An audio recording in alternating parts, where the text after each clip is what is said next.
नमस्कार दोस्तों, कैसे हैं आप सब। आज मैं आपको एक छोटी सी कहानी सुनाने जा रही हूँ। एक प्रेरक कहानी है, उम्मीद है आपको अवश्य पसंद आएगी।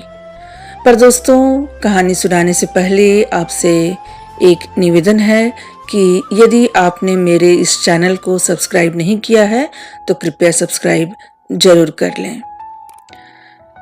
तो आइए सुनते हैं कहानी। कहानी का शीर्षक है अभ्यास। प्राचीन समय की बात है।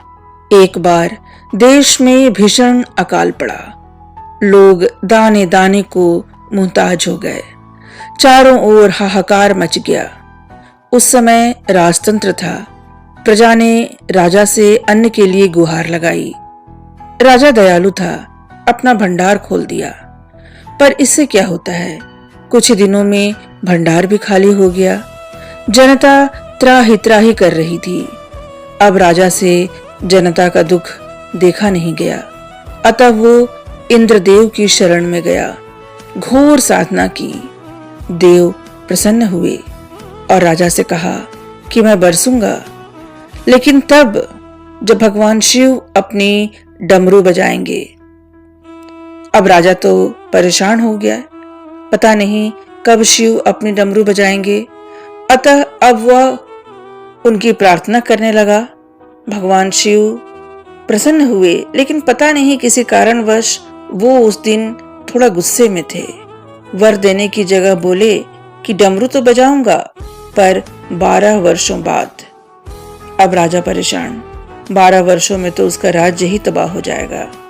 लेकिन क्या किया जा सकता है, अब तो वर्षा 12 वर्ष बाद ही होगी। प्रजा ने जब ये बात सुनी तो वो सब भी निश्चिंत हो गए। सब खेती किसानी छोड़ अपने अपने घरों में आराम करने लगे। पर उनमें से एक किसान ऐसा था जो प्रतिदिन अपने खेतों में जाता, उनकी निराई गुड़ाई करता। सब उसका मजाक उड़ाते, पर उसका कहना था कि अगर मैंने अपना काम छोड़ दिया तो 12 वर्ष बाद जब वर्षा होगी तब तो मैं अपना कृषि कार्य ही भूल जाऊंगा।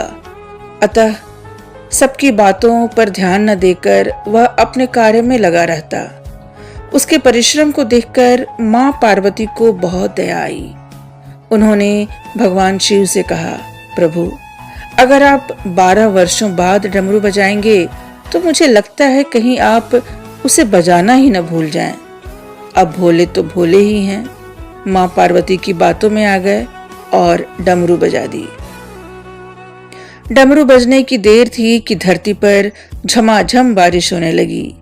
जहां सभी किसान आराम फरमा रहे थे, वो कृषि कार्यों में पीछे रह गए और जो किसान लगातार परिश्रम कर रहा था उसकी फसल लहलहा गई। तो दोस्तों, ये थी कहानी। आप समझ ही गए होंगे इस कहानी से मैं आपको क्या कहना चाहती हूँ। क्योंकि अभी कोरोना काल है, इसमें हम लॉकडाउन में हैं, तो ऐसे में हमें ऐसे ही बैठना नहीं है, कुछ न कुछ अभ्यास जरूर करना है, कुछ नई चीज़ों को भी जरूर सीखना है ताकि हमारा जीवन सुचारू रूप से चल सके। अगली बार अगली कहानी के साथ फिर आऊंगी। तब तक के लिए धन्यवाद।